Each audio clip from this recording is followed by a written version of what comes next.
Go. Good afternoon. Welcome to Collective Conversations, where community voices meet and we get people, powerful people, to come up, tell their story, celebrate them, and then also help the community here on out. Today, we have a powerful one. Today, we have my friend, coach, member of the community for 30 years, and definitely helping the youth in Beckley throughout sports and other things as well. Michael Fowlkes, welcome. And also I want to welcome Jacob 100K Matman, 11th grader, Woodrow Wilson High School. He wanted to come up and join us, and we appreciate it as well. First youth to be on, and hopefully for many more. We call them young ambassadors. So welcome. Now, Michael Fowlkes, let us know, Mr. Fowlkes. Tell us your story. And like I said before, we're glad to have you, and we'll go from there. Appreciate you. I've been watching all the previous collective conversations, and it's a wonderful thing that you have going on. So I commend you on what you started, and the messages that have been received and put out by previous guests. It have been wonderful. I'm just hoping I can do the same today with how things have worked in my life to get me to helping these youth for the last 30 years. My coaching, it started at 18 from simple fact at the age of 15, I got hurt playing football. I broke my hip. And, doctors told me I could never play again.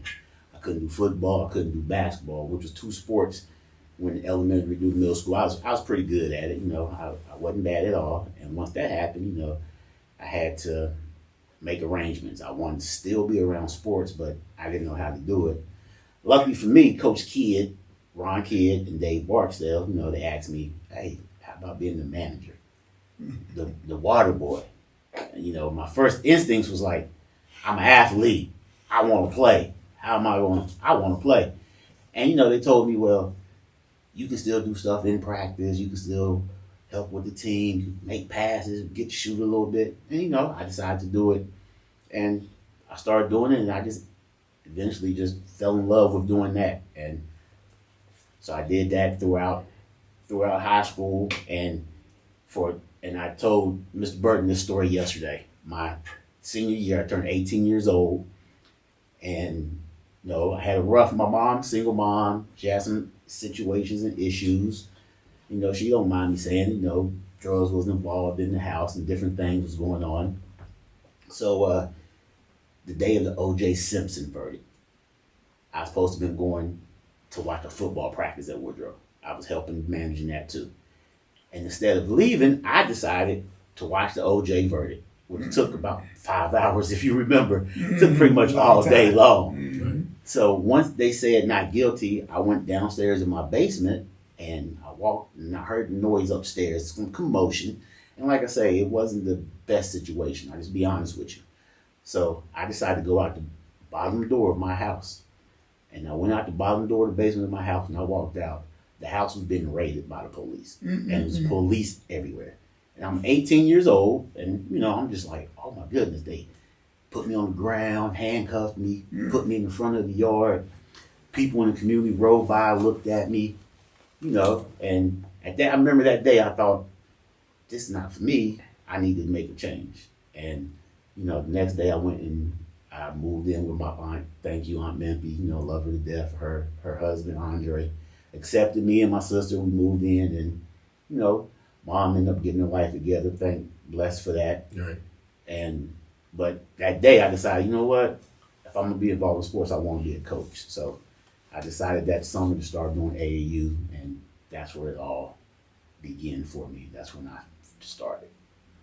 So when you said earlier than that, so you said 15, that's when you kind of started your journey, right? Yes, sir. From being there. So tell me but did you have some problems before that as far as with some things in with your leg and things? That's when, at 15 is when it happened. Before then, at 15, I had no problems. I played sports, and then one day I got tackled in practice and landed the wrong way and my hip broke. I had to have surgery. I was on a walker, and I had to do all that stuff. And like I said, they told me couldn't play no more. Right. So, that was kind of, because I loved it. Right. You know what I mean? That's something that as a coach now, I don't think the youth understand what loving a game is and really wanting to be. They like to play it, but they don't always love it. And anything you do when you move forward in life, job, career, whatever case may be, if you don't love it and if you don't really like it, then it's never gonna work out for you. I mean, like now I coach basketball at Woodrow. We probably practice 6 days a week, 6 hours a day. So it's 36 hours? We get paid $1,500 for 4 months. So roughly off the top of my head, that's probably, that's $400 some a month, getting paid 36 hours. So you're looking at almost $4 an hour to be out there. But let's clarify something. But you're coaching, but the kids aren't there. Sometimes you're just watching film, washing uniforms, doing whatever needs to be done, right, in order for that, right? You know what I mean? As far as if you count that in, honestly, then we're doing more than 6 hours. Well, see, that's what I'm saying. We spend a good 6 hours in the gym with the kids. Well, yeah. I mean, between JV and varsity. Right. So that's. I mean, I'm glad you said that because that's what I don't want everybody to think the varsity just going in there. And I'm like, but in this day and age, you do have to watch those things, right? Yes. And so it's changed so much from then. Yes. When you were 18 to now. Some I mean, I wouldn't call them restraints, but we've had other previous players up here, people who have played. That was a family. Type of thing. And they didn't say how many hours it wasn't even about the hours. I mean, somebody came up here. I mean, Mr. Tunstall had talked about, just being there was a big thing. Being, in practice period was a big thing. Which you could see that's kind of something that, like you said before, it's waned off of a little bit from in a whole with kids liking it because it's all kinds of other things to do, gaming and things like that. But and I think that's what you just said. I think that's one of the main things that happens is it is so many different things to do for the youth now that, being in the gym an extra hour is not as important as it used to be with the kids. You know what I mean? They can go get on their tablets, get on the video games. Most of them driving now. You know what I mean? We have 12 players, probably 8 of them drive to practice. Where it used to be, I'm picking 4 or 5 up. Kids picking 2 or 3 up. So they had to be there early. Now they drive on their own, so they get there when they feel they deem it necessary. So that's what I mean when I say the love has changed, and it's not that they don't love, it's just that they got so many different things to do. Well, we commend you here for all of your dedication and all the things that you are doing with these young people. Looking at you, I can just see the sincerity in you, by working with them kids, because I know for a fact, I don't think many people would dedicate themselves to working with the young kids as you have. So it's a great honor just to be around you, just to see you working with it, because I've seen you in action, working with the young kids, and you do a great job. So can you tell us a little bit more about, how do y'all keep the young kids motivated in football, basketball, whatever? How you think you keep them motivated? Well, the motivation part with the kids, is just being positive with them. Just keep reinforcing that, something good is going to happen. Because in sports, it's not always good. You have bad days, you have good days. But to keep them motivated, it used to be, it has to be about winning, but sometimes you got to stay away from winning because you don't win them all. And the kids are and the youth, and not say kids, the youth, because I work with some young men also, so they're not kids. They got to learn responsibility, but they have to learn that everything, you're not always going to win, and you're not going to always have success in everything you do at the beginning. But if you keep on working and you keep on doing the small things that make you better, it comes. Right. It will come. Right. And a lot of times they think we're always talking about sports. And we're not. A lot of times I seen Mr. Tunstall's thing. Prime example, it's not always about sports. You know what I mean? Right. It's a life lesson. You know what I mean? So as many kids, youth that has left that for whatever reason say, I didn't like Coach Fowlkes. A lot of those have came back and told me thank you because I didn't realize what was going on with you, Coach Kidd, Coach Neighbors, Coach Barksdale, I never realized what y'all was teaching us until I became grown, So, yeah. until I realized, like, oh, that's more than basketball. And that means more to me than, I've been part of 5 state championships. But that means more than that. That's true. I mean, it is. That's long. That's like, lifelong lasting thing. Absolutely. Real quick now, Jacob, we brought you here, but I do remember in the 8th grade, you tried out for the team, right? Yeah. Didn't make it, but you became what? Team manager. The team manager. Now, and tell me about that. Tell me about, as far as, because that's a tough thing when you don't make a team, but what made you want to continue and become a manager then, even though, right? Yeah, it's because what made me really want to go out and do the team manager is because I really like the sport. Right. And all my life I wanted to try the sport. My grades wasn't that successful Right. in elementary school coming there, but in the 8th grade, my grades were starting to pick up, so my granny let me try to go out for the team. My coordination wasn't really there, but coach, what's the coach's name for Bentley Stratton?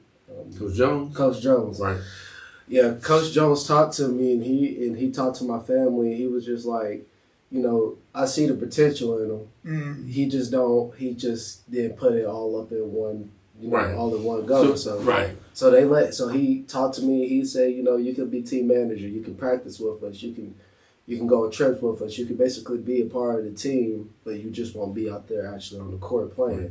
And I was just like, that'd be good because at the exact same time, it's going to get my skills. Right. It's going to get my skills good, and I can therefore practice every single day and try to get better at it. That's it. And try to get my physicality better. So. And now, does it help you? Because I know you rap, and then we're gonna get back with Mike. But I know you rap. Yeah. So does that help? Did that help? Did it help you? Help your drive to become a rapper, or how's that? No, not really. The music part was just kind of separate. It happened. Right. It happened at a different time. Right, I get you. Yeah. I get you. I started writing way before I thought even about trying out for basketball. Right. So, and the basic reason why I brought that up because that's the thing. You had a shift, right? And like you said, you had a shift at 15, Yes, right? So, the mindset is now, and so embracing that. How long did it take? You said 3 years, right? Is that what it took? 3 years to really realize Yeah, that? it took me about 3 years to realize when that happened with everything that I wanted to be a coach. Now, embracing the manager part, it took 2 weeks because Coach Kidd and Coach Barksdale made me feel so part of the team. Right. So, And that was my main thing as a That's competitor and athlete. I wanted to be That's part of the team. I wanted to be part of the team, and that helped me be part of the team. And be honest with you, I still got to be friends with the main people in the school. The Gene Neighbors of the world, the Anthony Scruggs, all of them. Still was cool with all of them. So I from that point I was fine with it. That's wonderful. And just the backtrack a little bit, like when you say like the change, like when you say change, that's a lot of things that a lot of youth don't like. They don't like the change. They don't like something to be different than what the norm is. You know what I mean? If the norm is getting told yes at home all the time, right. this is outside of sports. It's just youth in general. Right. Because I work in the school system, and it's the same thing just with elementary kids. You know what I mean? You tell them no, it's like you broke the heart. You know what I mean? And they just don't like to change. Like for me, I actually grew up in places on the Gulf, which is down Helen, Amigo, Tams. I jumped cold cars to travel to go see my friends and things of that nature. I didn't move to Beckley until I was in 4th grade. Okay. 5th grade, sorry. Okay. And when we came over here, I thought we moved to New York City. It was like from where I was from, you know what I mean? It's like I'm in New York now. Yeah, It's the big time. A bit more to do. You know what I mean? So a little bit more to do, more friends. But at the same time, I still ran back to where I came from every weekend because I was scared of the change. Right. You know what I mean? Once I embraced the change and that this is going to help me throughout life and this is going to teach me things. Once I embraced that, I was fine over here in Beckley. You know what I mean? So even going back to when I had the struggles at home, when my mom had her struggles, like I would never change that because that helped me grow. To You know what develop, I mean? to develop, And yeah. my mom will see this and she'll know it helped her grow. All right. My mom is wonderful. Oh yeah. She's a wonderful woman. I love her to death. Oh yeah. She's one of the most perfect person in the world now. But she had to go through that. I think we all do. I think we in certain stages of our lives. I think we do. You gotta go through it, and she went through it, and now she's thriving. You know what I mean? And I had to go through it, and thanks to her, my aunt, like I said, my aunt Marie, and a lot of people, Coach Kidd. It's funny. I heard Damien say about Coach Kidd took him to camp, in between camp and summer league, took him home. His wife Tammy fed him. Then they go to summer league and work till 9 o'clock at night. I had the exact same. So that's what I mean, and that's where the loyalty comes in. I mean, when these people doing, definitely going above and beyond. But like you going back to Helen, right? Yes. Community, right? I mean, that's real close knit community, Yes, right? sir. Not only Yes, sir. family, but only with friends and relatives as well. But also, and that's the thing. So Yes, sir. it's innate in us. Sometime when we see that, I mean, we think no other way. I mean, this is because I didn't grow up in a community type thing like you did, but it does help when that happens, and you can kind of see that. But my thing is, why I commend you is because it's not all out front though. You know what I mean? Don't nobody know. It's a lot of things people don't know. You know what I mean, that you do. I mean, you ain't bringing it up either, but it's just one of those things that goes unsaid. And a lot of times, even in the Bible, it talks about going unsaid. Mm-hmm. The right hand not knowing what the left hand do. Definitely, so the rewards may not seem there, but that doesn't mean that people don't recognize that. You said it. People coming up to you later, former players coming up to you. When I was blown away. Same thing just now. I was blown away when Damien spoke. Even about those things. Not that I don't know the men. You know what I mean? I know Coach Kidd, but he knows Coach Kidd, you know what I mean? And Brian, you know what I mean? And those things. So, and to see that. But, I'm not just singling those coaches out. There's a lot of coaches do these things, right? That they don't know. Everybody just sees the final end of it, right? But, sometimes even they see people getting on kids and things like that, but they got a relationship to where, you know what I mean? They're just trying to help them. A lot of the times. I didn't say they don't always go. Some go overboard. I haven't seen a lot, but some probably do go overboard. Don't get me wrong. But I see even Friday night, I seen a really older, fiery coach. You know what I mean? And trying to get the best out of his kids in the conventional way. Of the older school, not what the new school is. But the kids were reacting and they were liking it. I mean, as far as that goes. And so that's one of the reasons, like when I was saying earlier about the hours that's put in, and you correlate to the, people like to talk about money, these days. Oh, money. You're getting paid about $4 an hour. You know what I mean? Right. Young Jacob right here, if I call from a job getting paid $4 an hour, he's gonna look at me like I'm crazy. You know what I mean? It just lets you know that when people are coaching, most people are doing it because they want to help. Mm-hmm. They love it. This is what they want to do. It's not about money. It's not about nothing else but the love of the game itself, and helping individuals. And for me, and I started out, my first assistant job was with Coach Neighbors. You know what I mean? With Coach Neighbors. Coach Kidd, Coach Barstow got me involved. I started managing. And then, they got me. I did AAU. That's when I started coaching AAU. I traveled, took kids. I traveled just to get them out of Bethany. Let's go to DC. Let's go to Pittsburgh. Travel. Might not win a game, but the kids just love. They love getting on the road. Yeah. So then, Coach Neighbors asked me to be assistant coach over at Bethany Stratton, and he was the first one where I seen like, okay, he's the dedication of being in charge of the program, the work that it takes to be in charge of a program. Everybody likes to see the scoreboard, the wins and the losses. That's what they always want to talk about, the wins and the losses. Oh, you went 18-4. You didn't win this. You didn't win that. We had 1 year, we ended up 500. But every senior on that team was college. I didn't care about 500 because them kids went to college. That's right. They went to college. That's more important than winning the state championship. And trust me, everybody wants to win. You know what I mean? I tell the kids all the time, if you're going out to do something, you're going to do your best and you're going to win. But you also got to remember, that's not the way it works at all. There's only one winner on the scoreboard. That's it. I'm looking at this young man right here, And it's been a long time since I've seen you in person in a while though, and I can definitely say that I've seen a lot of development inside you and a lot of maturity that you have now that you did. You know, I'm not saying anything bad about you that you didn't have. You know, a couple of years ago.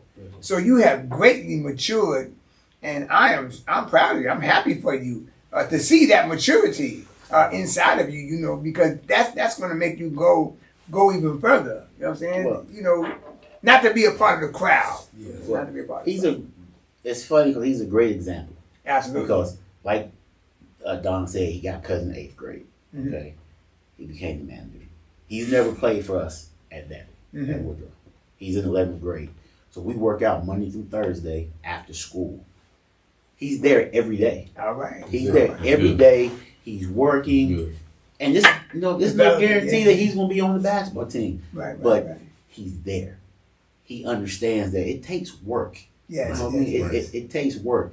And no matter what happens going forward, I think Jacob's gonna understand. Jake said he wants to be a rapper. Okay? If that's the case, Jacob will have he's gonna understand it takes work. It takes Work. more than what I Put think. the time in. It takes a lot of The time. time It in. takes a lot of time. And so I can commend Jacob too. I'm very Yes. proud of him. Yes. Because Yes. he's there Absolutely. 4 days a Absolutely. week. Absolutely. He's doing what it takes Yes. Yes. Yes. to try to be part of the basketball team. But it's also showing in other places too, right? Yeah. That I mean, not, you know what I mean? And that's the thing. It's just, you know, being dedicated. And like I said, you see, and that's the thing. You see, I didn't shoot. I mean, you used to work also at Tutors as well, Yes. right? I mean, and after, I mean, Yes. that's what time you getting up 3 something in the morning, something like that. So at Tutors, and funny thing about like, so once I started working the school system, I was still working at Tutors. So I had to be, Wow. I gotta be at work 5:30 in the morning at school. Mm. I was going to Tutors 2:30 in the morning, prepping, making biscuits for the day, and then go to school, get done with work about 1:30, be in the gym by about 2:45, and don't leave until Dedication. 8 o'clock. Dedicated. And you know, it's just dedicated to doing what I'm doing. Like if you might not always like everything you do, but whatever it is you're doing, I'm just a firm believer you do it the best that you Wonderful. can. Wonderful. I want to get up at 2:30 in the morning. Wonderful. No, but if I was getting up 2:30 in the morning, best believe you're gonna have the best biscuits and But bacon. that's it. I mean, and that matters. I mean, it Yes. does matter. I mean, that's, you know, and you think, I mean, those are the little things that people don't see. But I'm not saying we're putting it out there but I'm just saying, but it takes that type of dedication in order to do something. It really does. I mean, and also to go to one job to another. You're going to learn that. Don't get me wrong. You're going to learn those things, but it's ups and downs. It's sometimes like that. You know, what are we doing? Sometimes I'm sure it's snowing. You know what I mean? You know, snowing. You know what I mean? Because they ain't Bad called weather. school off. They ain't called school off until sometimes at 2:30 in the morning, barely getting there. You know, and then still having to work. But that's the work ethic that it takes, right? I mean, Yes. to do these things. I mean, with work, and that's like in life, like we just said, it's the harder you work, the better off you will always be. You know what I mean? And nothing's never gonna be perfect. Nobody usually ever reaches that ultimate goal that they want to. You know what I mean? But it don't mean don't keep trying. You know what I mean? You just keep on going. You know what I mean? And eventually you hope, okay, this is where I want to be. And so, in my years of coaching, I've coached #1 NBA draft picks. Anthony Bennett, played for the Mount State Academy. He was #1 pick in the NBA. Mm. The work he put in to get there was unbelievable. OJ Mayo, who was one of the best players, if not the best player ever come out of West Virginia, I coached him for a couple of years during the AAU season. Right. The work that he put in to get to where he was at, unbelievable. And so for me, when I hear I'm tired, I practice too long, don't want to do this, my homework too hard. And in my head, I'm thinking like, nah, I know what too hard is. I know what Right. working overtime is to reach your goal to. And we can go straight here to Beckley, to Marsley. I seen the work that he put in. I know how hard he worked in the gym, how long he stayed after. And he'll tell you all the time, he'll say, I worked that hard, I put all them hours in, and I still was a 2nd round draft pick. He says it all the time. which tells me he worked that hard, and there's people working harder than him. Mm-hmm. So it's never, you can never work too hard to try to reach what you want to get. And I get it, and, but I was just going through this recruiting thing now with my daughter, but somebody kind of hit me to the fact that it's only like 5% of the kids that get scholarships. Oh. So that's to be. Yeah. See now I'm so glad you said so. We shift over to that part because that's where I was going next. So now when you get to high school, it used to be they cared about your high school numbers. They cared like what did you do in high school. Now it doesn't matter because they want to see you in AAU because there's so many chances out there to see people in AAU that they like, oh, we're gonna watch you in AAU. But the problem with that is it's 10,000 people playing AAU. Yeah, it's 10,000. You like, I'm going to this big AAU tournament. Just well, one in the numbers. if you're not on the big court where 500 college coaches are sitting, then you're down in gym 26, right? And you're not seen. Always, when Bob Huggins tells a story about Javon Carter, he recruited Javon Carter because at 8 o'clock in the morning, Coach Huggins had some coffee and he just wanted to get away from the hustle and bustle. So he took his coffee and went to the furthest court in the gym just to get away at 8 o'clock in the morning. And there was a kid down there playing hard, pressing, which happened to be Javon Carter. And Coach Huggins decided, you know what? I want this kid. If he's doing this at 8 o'clock in the morning and ain't nobody watching him, what is he going to do when we get him? He's in the NBA. And he's in the NBA. Wonderful. You know what I mean? So they go through this process and they think, well, I'm going to go play and I'm going to college. You know what I mean? And I want to go to this college and I want to go to that college. My big motto for the last 25 years has been, you are not going to college to play basketball. You're playing basketball to go to college. And when I get the kids to understand that, things always seem to work better. You know what I mean? I have kids, youth, young men now who are in college. They're not at Duke, North Carolina, and all these different schools. They're at D2 schools, D3 schools, but they're graduating. They're getting degrees. Yeah. Like Mr. Burton said, it's more doctors and lawyers and nurses and engineers than it is NBA basketball players, pro football players. It's more of them out there. So why not use this game to strive to be something like one of those? Right. Jacob, was you going to say something? I say this. Well, when I messed up last year, because last year was a unexpected and very upside down year. I got into fights last year, bad grades, falling down, lying on people. I did all this bad stuff. And, now this year I came home and I told my grandma my grades. I showed her the thing on my phone, all my grades, how they looking. She said, I always knew you had smarts. You just never used them. And then I was, and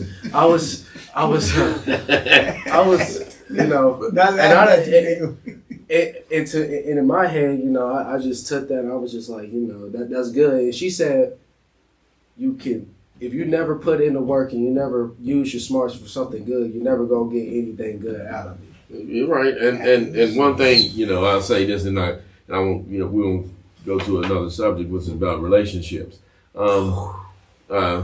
But one of the things your grandmother did was reach out to a lot of different people or a support group in order to help with that thing. But everybody had to pitch in, right? I mean, everybody had to pitch in, but your life's at stake. And this is why we pitch in to do these things. This is a lot of what, Coach Fowlkes has done, Elder McCray has done, and what I try to do. But the thing is, two things I want to ask you, Mike.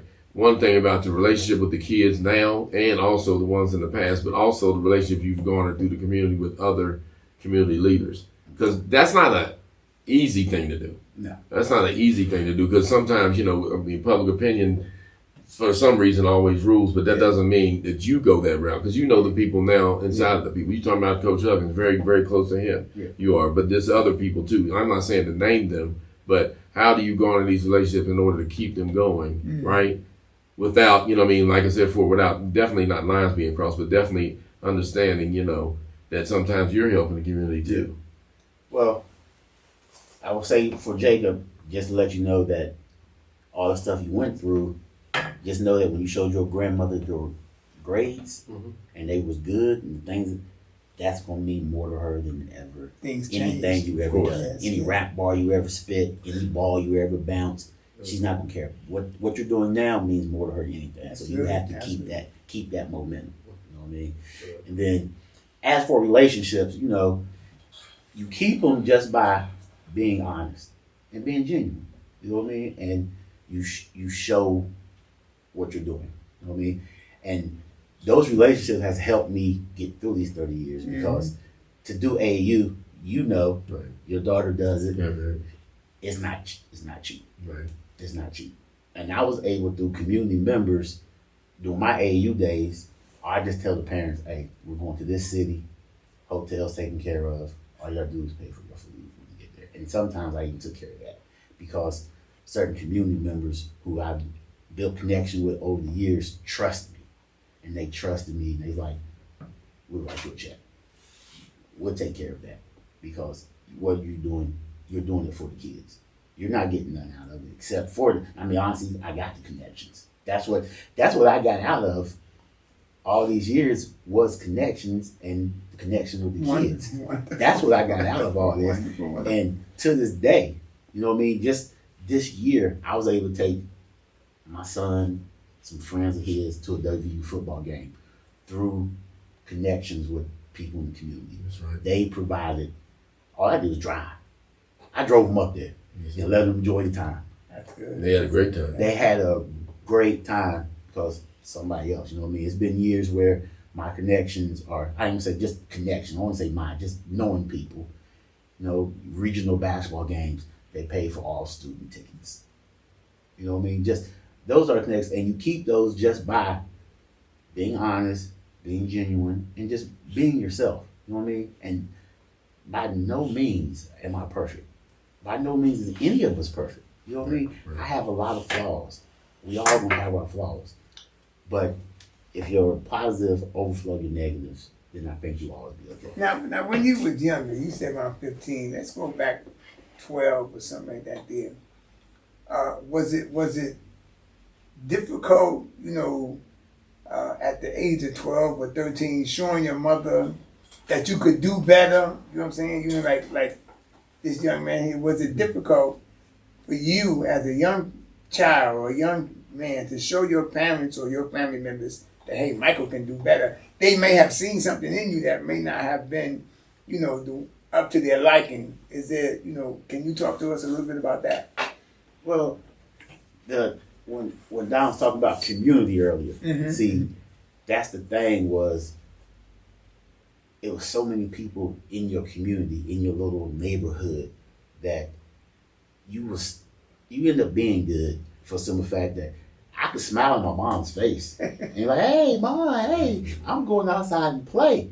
And I'm going down the street and pick up a rock to throw it. Oh, no. And the neighbor down the street like, you're not going to do that. That's right. Put the rock down. And it's like somebody always, you know what I mean? They always say it takes a village to Right. raise you. You know what I mean? That's right. And that community, the way we had things, that's what it was. Even when I moved to Beckley, but I lived in the neighborhood, North Beckley, and we could go out and play. And we always joke, we had one rule: be home for street lights came. But you didn't get in no trouble in between, because if you did, you're going to get a whooping at where you're at, And then- the house in between your house, and then go home. and then once you got home. So it was like, let's not do those things. And I think, you know, I have kids, 15 and 10.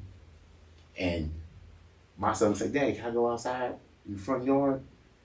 Yeah, but the door got to be open, the camera got to be on, because the way life dictates things now, Right. you don't get that privilege of just being a free kid. You don't get that That's privilege what it of is. just going out and being a kid. So you're right. So as adults, we have to figure out how to let them learn and be kids at the same time. And through sports, I've learned, and I say this honestly, I say it transparently. Through sports, I've learned a lot of parents don't let their kids be kids. They don't let them do it. They don't let them fail. They give them anything they want. You know what I mean? They don't let them be kids. You know what I mean? So they don't let them figure out how to play. Instead of figuring out how to play a game, we just buy you the game. I'm a parent. I've done it myself. You know, I just buy it. You know what I mean? Instead of going out and playing hopscotch. You know what I mean? You're on an iPad playing hopscotch with dragons. You know what I mean? Like that changes, and stuff like that hurts your youth. It hurts your youth. So me taking my son and his friends, whoever, to a game like I did, that's being a kid that got to go in the little facility and enjoy and play on bouncy houses and just different things. Just being a kid, because society, with the dangers in society now, some of your kiddly stuff, you don't get to enjoy it the way we are. Right. So when we talked about the adult, relationships, now getting on to the kid ones. And what I mean by that is, now I know we talked about a lot of, good experiences. I don't want you to get into the bad ones, but then again, sometimes how are we, relaying that bad information, or some I ain't gonna say hurtful, but definitely hurtful to a person when they know their career might, be ending, and due to the fact of, just circumstances itself, either college, not the ability, I might think I have the ability, but then again, I don't. How do we deal with that? How do you deal? Because I know you do, because I'm sure, because when I say this is why I said segued into that, when you talking about connections, I'm talking about community connections, but I'm talking about school connections as well that you have. Yeah. Several different ones. Yeah. So, and I'm sure people reach out, which I understand. Hey, why don't you check, you can check with this coach for my kid. Yeah. When you get that negative feedback back from the coach, and I mean, just in a way to where, how do you deal with that as far as. From the coach's point, what I always say is, when they call me and they want the information, and I gotta be truthful. I gotta tell them the truth. If the kid has a bad attitude, he has a bad attitude. For the simple fact that if I have a kid that's a senior and someone called me about that kid and I don't tell them the truth, and they decide they take the kid, and then when you get there, they realize he had a bad attitude.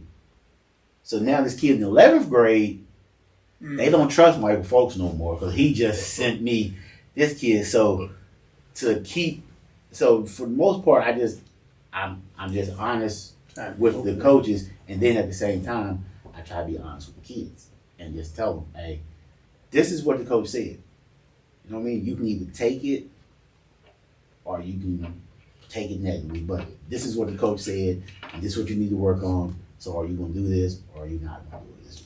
So when you say that, right? I mean, that's a little difficult, though. You know what I mean? And I'm just saying. I mean, I'm sure you kind of ran into some run-ins with that, because you have had, to say. Yeah.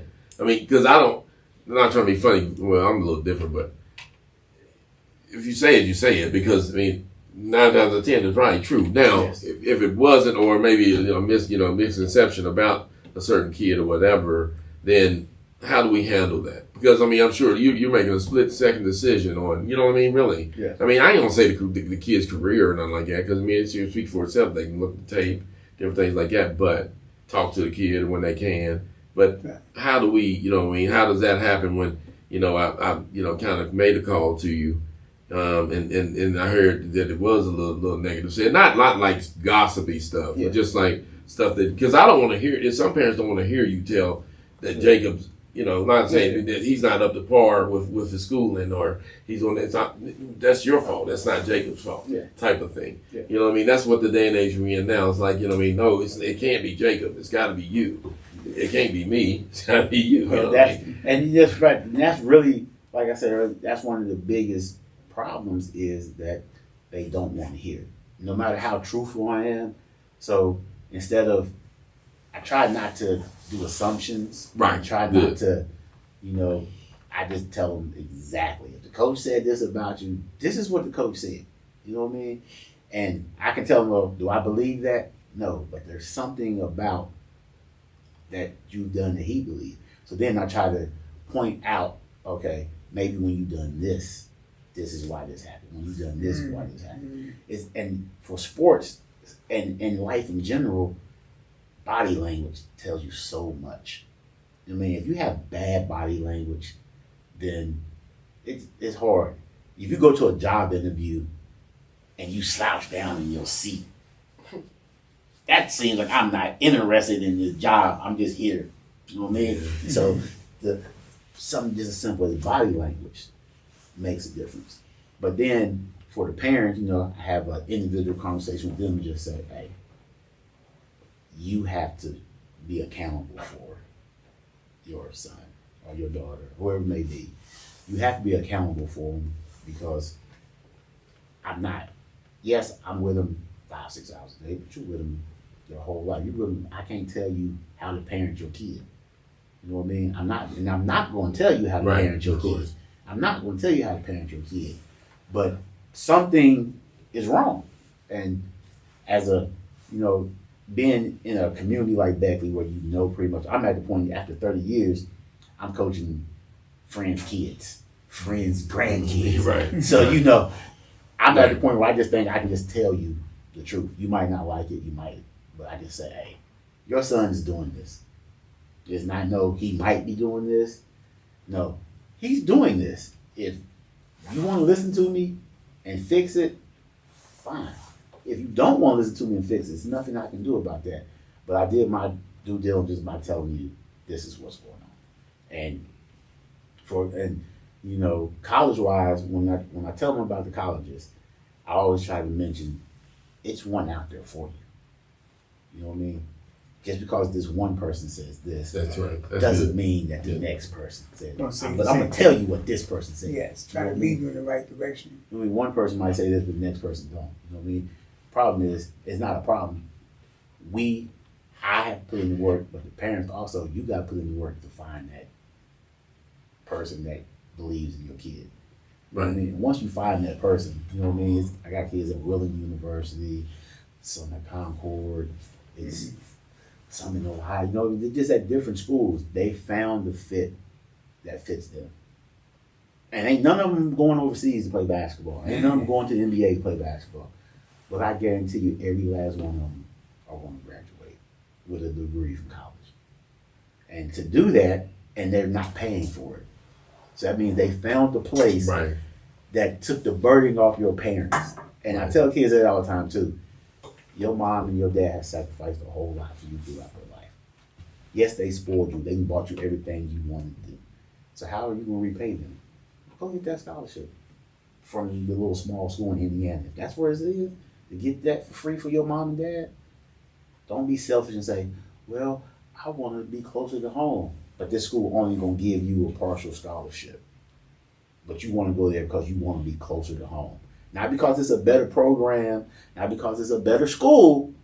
You want to be closer to home. Yes. That's to me, Yes. that's just being selfish when you could go an extra 2 hours and help your parents who helped you all the time. I think once you get those 2 hours, you might learn. I think maturity though is one Yes. thing. I think maturity is one thing. Not being funny, Jacob. This is not a shot to you or anything, but 2 years on you, you'll be more mature. But I don't think you would reach full maturity at 18. If you understand what I'm saying. But that doesn't mean that we can't, respect your wishes or whatever. But I think I'm older than that. It takes a long time to mature. For some people, not all. For some people, there's some 18-year-olds that are mature. Don't get me wrong, but that's another part. Going away to school is another deal. Is another because there's probably people who've done that. So real quick, there's people who went to school, right? Did you coach? Kind of blew out of that. That second chance. Have we gotten any second chances out of the kids that maybe have messed up in school one time? Have you had? I'm sure you've encountered Yes. So I've encountered that where they go to the school and they mess up. The good thing about recruiting is you get multiple schools that look at you, and the parent and the athlete make a decision on which school they go to. They make that decision. They ask my opinion on it. I tell them. But when it comes down to it, it's the parent and the athlete. They make the decision what school. Now, once they go to that school, if things start not going right, I tell them all the time, call me, come back to me, because I still have the same ones that's called me before you committed and went to that school. We can go back to that school. Now, you do have to understand, but now you have a reputation. So your line is thin. Right. It's real small for you. You know what I mean? The first sign of anything, they're saying, oh, here you go again, and then you'll be in trouble. So you get in this second chance, and the connections that Mr. Burton talking about, that's going to allow you to get that second chance. But you still have to do the right things once you get that second chance. You know what I mean? And when it's still the same, the one thing that hasn't changed over the 30 years when it comes to college is when they call me, they don't ask about basketball. They ask about how are the parents? How are the grades? How's the attitude? How's the work ethic? They know you got talent already. But it's 10,000 people that got talent. So Right. it's what's going to change the difference. I mean, and so those type of connections, and they call me because they trust me. And I haven't told them no stories. I tell them the truth. Like I said, I tell them the truth. I mean, just the other day, we won't even mention names, but it's a kid I coached. He's a college coach now. Haven't talked to him probably 5 years, 6 years. Yeah. Well, individual young lady ended up at his school with her AU team visiting. They liked the young lady. All of a sudden, my phone rings. He calls me to ask me about her because he's like, hey, I know you're going to tell me The truth. the truth. You know what I mean? The coaches that she with now, yes, they going to talk about it, but they going to tell me what I want to hear to get her where they want her to be. But I'm going to call you because you're going to tell me the truth about her, what's the situation, everything about it. And I won't tell no story. I tell you exactly how it works. And Right. they trust that. So those type of connections, even when I'm done coaching, I think I will always keep those. Yeah, and that's good. Keep I think. those. I mean, That attitude. Right. I mean, I think that's good.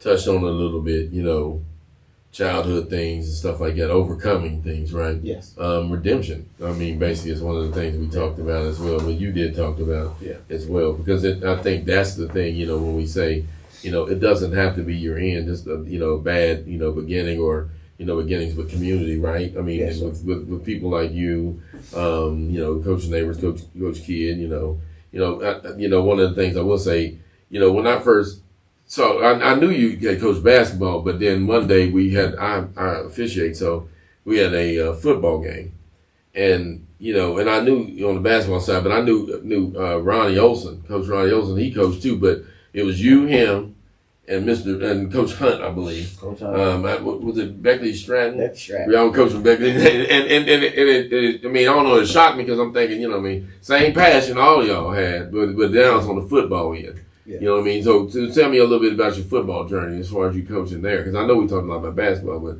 you have a passion for football as well. Yes. Well, the football, that passion was always there because once I got, like I said, I played in youth football, I played elementary basketball. And I mean, people know I was pretty good at both of them. And then when I got to middle school, I played basketball, but I concentrated more on football. I ended up liking to play football more. Mm-hmm. So I concentrated more on football. So the passion for football came there. And then, like I say, been around Coach Kidd, Coach Barksdale, Coach Boland, doing the manager thing, that steered me to basketball. But I still love football.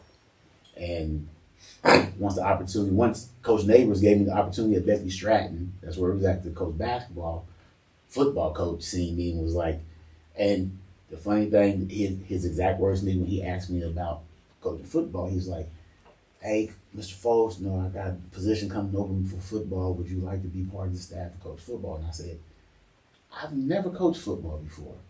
I don't know too much about coaching football. His exact words to me was, it doesn't matter, the kids like you. That's how I started coaching football. It doesn't matter. The kids like it. And I said, okay. And then once I got out there coaching, the competitive, the passion for everything, it just kicked in. And I've been coaching football also ever since. You know what I mean? I had a year that I coached track. And you can see me, I ain't never ran. Besides football and basketball, I ain't never ran in my life. But the principal said, hey, can you coach track? Because the kids like The it. kids like And I was it. like, I mean, that's half the battle. okay, I mean, sure. 3 years ago, I coached youth soccer. They called, hey, kids like you, we need a coach. I said, hey, let's go coach some soccer. But I think those things you're saying, those skills don't. I mean, that's not something. That's a gift. I mean, that's not something that all people have. They don't have that. Yeah. I mean, that's a lot of it too. You can talk to somebody, motivate a kid, right? That having problems at home, or something's going on. I mean, it's a special gift to do that. I mean, and I think at some point coaches have. I think they vary, but I think a lot of coaches have that gift. I do believe that. I'm just seeing them. They do have that gift. Like just like you and Elder McCray, and we all have the Lord put us in a position to lead. Right. And it don't look the same for everybody. No, of course it don't. But you're in that position to be a leader, to be a motivator, to show them the right way. You know what I mean? Just show them. You just, and sometimes just showing them. Just to show them. Just being there for them. Just to picking the kid up, to dropping the kid off.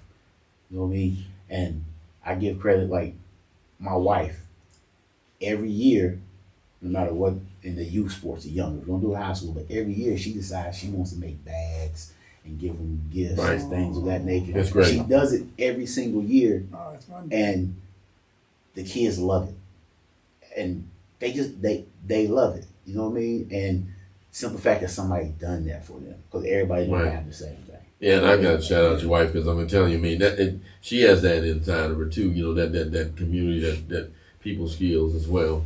See her all the time at work. Always. Sometimes I don't know where she be working at, but she be coming out. And she speaks just like no matter how her day goes. And I think that's a lot of what you do as well, both of you. I think a lot of that as well. Your wife is a wonderful person. Right. And I remember one time I was at a gas station, and I did not know this lady from Adam and Eve. But when I stopped to get the gas, I see this lady, and I said, it looks like a lady that I know. And come to find out that was your wife's mother. I said, oh my goodness gracious. You could have put them you could have put them both together, and they would just twins, because she had the same personality that your wife has. Right. And I worked with your wife years ago. And it's just a great thing, because, having y'all two together, it's a great team. It's a wonderful thing. It's like one of those, no matter if, like Don said, relationships that you build and what you give to people, no matter what happens, the people will remember that. You know what I mean? No matter what happens, they know that's who you are. Absolutely. And that's just how I try to be. No matter what happens in life, no matter where life kicks me to, up or down, you know what I mean? I still just try to be that same person. That's me. This is what I'm gonna give you. This is what you're gonna get. You know what I mean? Some like it, some don't. But I'm a firm believer that majority of it, I'm good with majority. Of course, everybody don't always like it. You know what I mean? And that's just the way it goes. And for a lot of young people, they take that to heart too much because somebody say something bad about you. You know what I mean? It's like, you said something bad about me. Oh my goodness, forget you. Bruh, it's okay. It's fine. Right. It's fine. If they tell you no good, but then you leave out there and I go pick a kid up and take him and go get him something to eat, I'm cool. Right. You think what you want to think. Right. It doesn't bother me not one bit. Right. And sometimes I think for me, just having that thought process for myself is what keeps me going, is that because and I know everybody don't like me. You hear everything that people got to say, especially as a coach. You know what I mean? Because so many people worry about wins and losses.